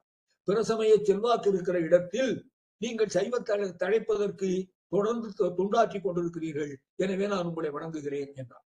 சரி என்று 2 பேரும் கொஞ்ச நேரம் எல்லாம் நாட்டு நாட்டை பற்றி எல்லாம் பேசிய பிறகு பாண்டிமாதேவி குலச்சிறையாரை நோக்கி, நீங்கள் இவரை கொண்டு போய் ஒரு மடத்தில் தங்க வையுங்கள், நான் அரண்மனைக்கு போகிறேன்னு போயிட்டார். உடனே இவரும் அவர்களுக்காக ஏற்பாடு செய்திருந்த மடத்துக்கு அவர்களை அழைத்து சென்று அங்கே தங்க சொல்லிவிட்டு குலச்சிறையாரும் அரண்மனைக்கு போயிட்டார். இப்ப இந்த சமண முனிவர்கள் மறுபடியும் பாண்டிய மன்னனிடத்தில் வருகிறார்கள். வந்து ஒரு வழியா அந்த அந்தன சிறுவன் வந்து விட்டான் மதுரைக்கு அப்படின்னாங்க. சரி, என்ன செய்யலாம்னார் அவரு. ஒண்ணுமில்ல, அவனை நம்ம ஒண்ணும் சண்டைக்கெல்லாம் இழுக்க வேண்டாம், அவனை வெளியே விரட்டுறதுக்கு ஒரு வழி இருக்குன்னாங்க. என்ன வழி என்று கேட்டார் பாண்டியன். ஒண்ணுமில்ல, நாங்கள் நம்முடைய சமண மந்திரத்தை ஜெபித்து அந்த மடத்தில் தீப்பிடிக்க செய்கிறோம்.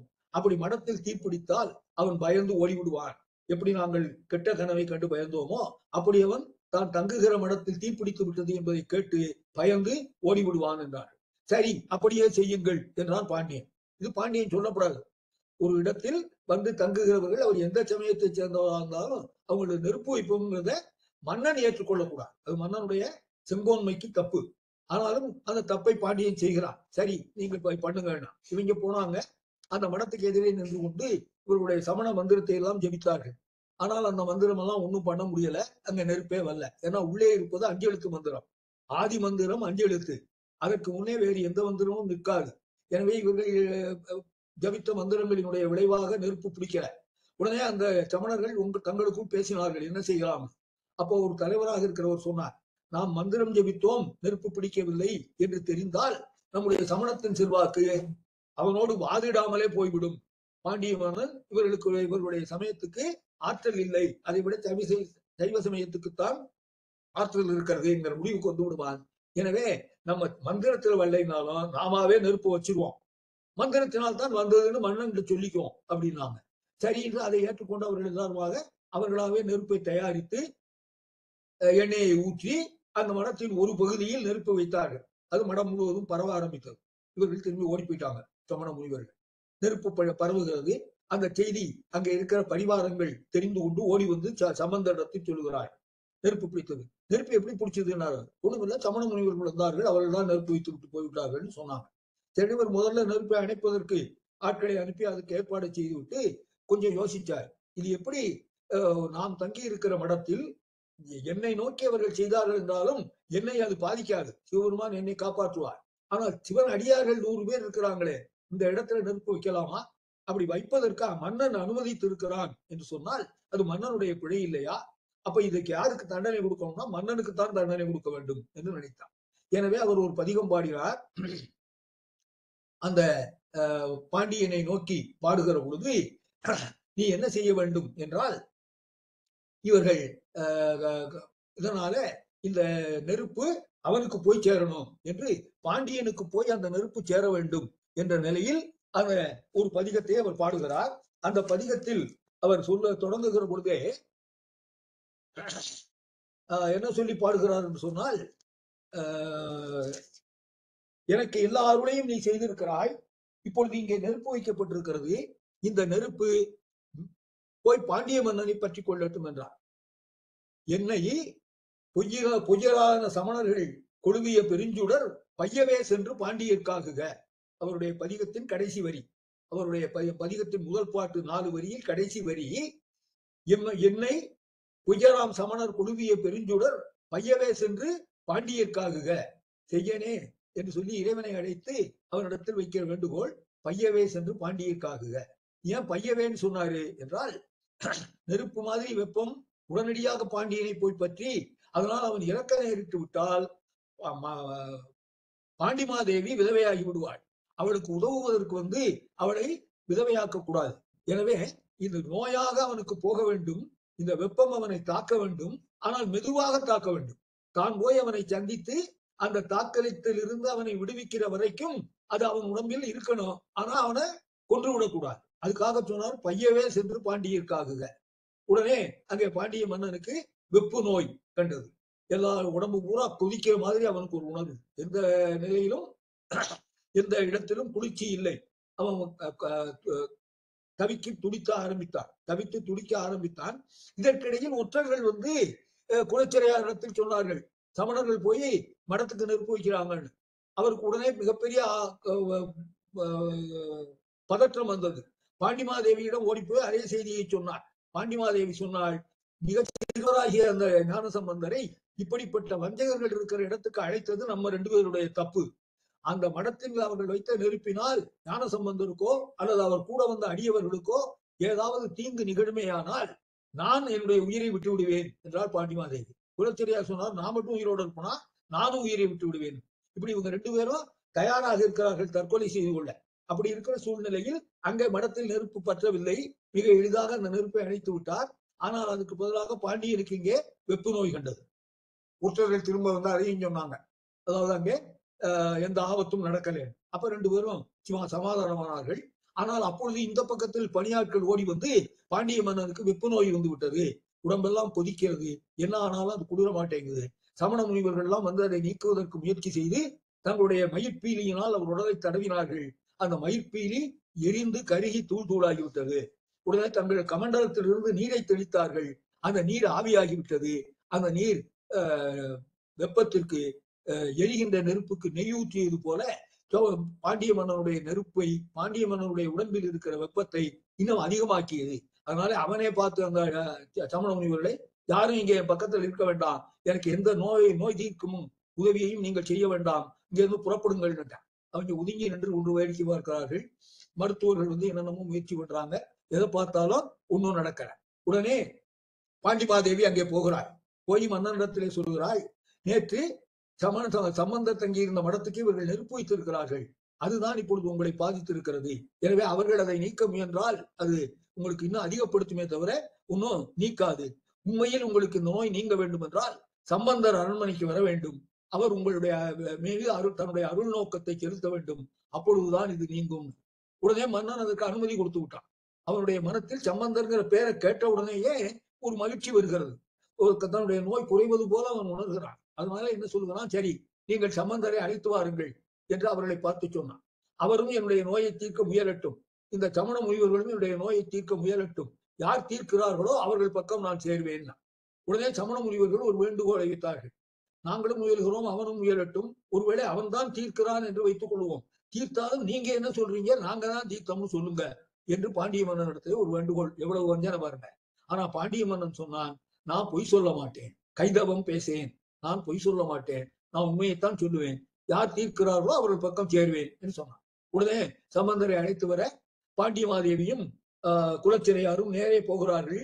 அப்பொழுது அவர்கள் திருஞான சம்பந்தரை பார்த்ததை பற்றி சேக்கிழார் ஒரு பாடல் பாடுகிறார். அதோடு நாம் இன்றைய நிகழ்ச்சியை நிறுத்திக் கொள்வோம். அந்த பாடல் அருமையான பாடல். ஞானத்தின் திருவுருவை, நான்மறையின் தனித்துணையை, வானத்தின் மிசையன்றி மண்ணில் வளர் மதிக்கொடுந்தை, தேனக்க மலர்கொன்றை செஞ்சடையார் சீர்தொடுக்கும் காணத்தின் எழுபிறப்பை கண்களிப்ப கண்டார்கள். அங்க இருக்கிற ஞான சம்பந்தரை அவங்க பார்க்கலையா? அவங்க யாரை பார்த்தாங்க? ஞானத்தின் திருவுருவை, ஞானமே ஒரு உருவம் பெற்று வந்திருக்கிறது, அவனை வணங்குகிறார்கள். அவர்கள் அது மட்டுமல்ல, அது எப்படியா, நான்மறையின் தனித்துணை, வேதத்தை காப்பதற்காகவே வந்திருப்பவர் அவர். எனவே நான்மறையின் தனித்துணையை பார்த்தார்கள். வானத்தின் மிசையன்றி மண்ணில் வளர் மதிக்கொழுந்தை, இது ஒரு ஆழமான உவமை. அவர்கள் வானத்தில் இல்லாமல் தரையிலேயே தோன்றி வளர்கிற ஒரு நிலவை பார்த்தார்கள். நிலவுக்கு எத்தனை கலை உங்களுக்கு தெரியும்? 16 கலை. 15 முடிஞ்சு 16 அன்றைக்கு அது அமாவாசை ஆயிடும். அப்புறம் திருப்பி அதே மாதிரி வளர்ந்து 16வது கலையில் பௌர்ணமியாக முழு நிலவாகும். அது போல ஞான சம்பந்தரும் 16 வயதில் பரிபூர்ணம் அடைகிறார். 16 வயதில் சிவஜோதியில் கலந்து விடுகிறார். எனவே 16 வயசு தான் அவர் வாழ்றார். அப்ப அவர் ஒரு மதிதான். அவர் அங்க வானத்தில் இல்லாமல் நிலவில் நிலையத்தில் இருக்கிற மதி என்றார்.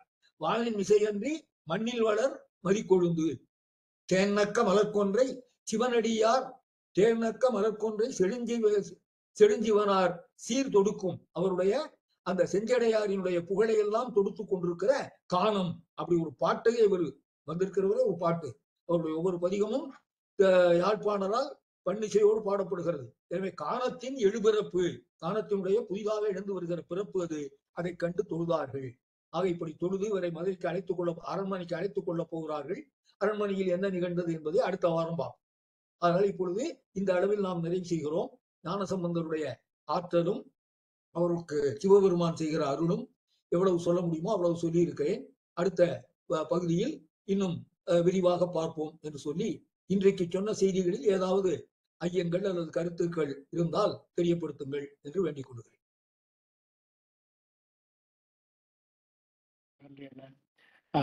அதுல இந்த இவங்க பாண்டிமாதேவி அவர் யாரையுமே பாடல,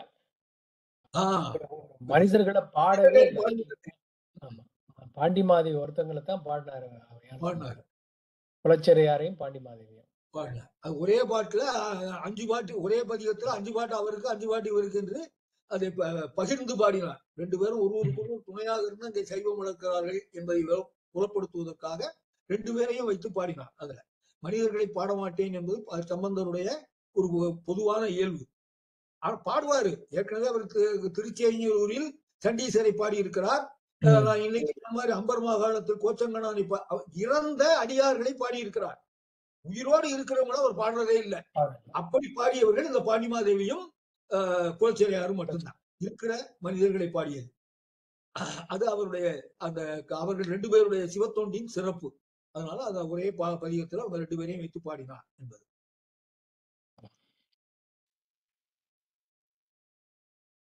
அதோட அந்த பாட்டுல சொல்றாரு, பாண்டிமாதேவி வளவர்கோன் பாவை, அதாவது சோழ நாட்டுல இருந்து வந்த பெண்ணு. இவரு சோழ நாட்டுல இருந்து வந்தாரு. ஆமா, இவரும் சோழ நாட்டை சேர்ந்தவர் தானே. அதனால இவருக்கும் அந்த நாட்டு பற்று இருக்கு. அதனால இன்னும் சொல்ல போனால் இன்னொரு செய்தி கூட நான் எப்பவும் சொல்றது உண்டு, உங்களுக்கு சொல்லல, அதை சொல்லல. 2 பேரும் இருக்கிறாங்க. திருநாவுக்கரசரும் இருக்கிறார், ஞானசம்பந்தனும் இருக்கிறார். இவங்க யாருக்கு அனுப்புனாங்கன்னா ஞானசம்பந்தம் இருக்குன்னா அனுப்புனாங்க. அது நான் ஏற்கனவே ஒரு விளக்கம் சொன்னேன். முதியவர்களை விட்டு விட்டு இளந்தலைமுறைக்கு இடம் கொடுக்கணும்னு. இன்னொன்னு, அவரு நடுநாட்டை சேர்ந்தவர். சோழ நாடும் இல்ல, பாண்டிய நாடும் இல்ல, பல்லவனுடைய நாடு, நடுநாடுன்னு அதுக்கு பேரு. அங்க அதை சேர்ந்தவர். ஆனால் இவர் சோழ நாட்டை சேர்ந்தவர்.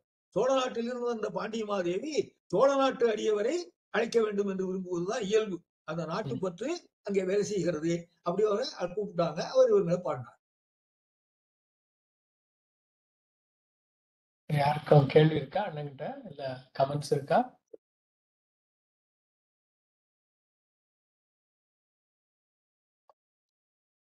மிக அருமையாக ஒரு ஈர்ப்பான பதிவாக இருந்தது. மிக்க நன்றி ஐயா.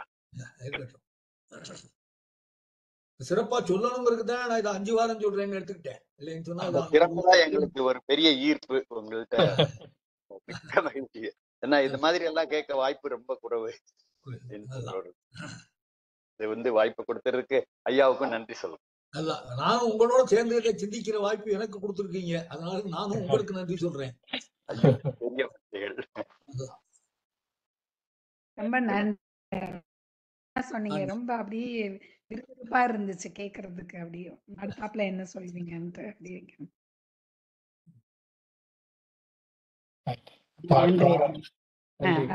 அடுத்த வாரம் பார்ப்போம். அடுத்த வாரம் சந்திப்போம்.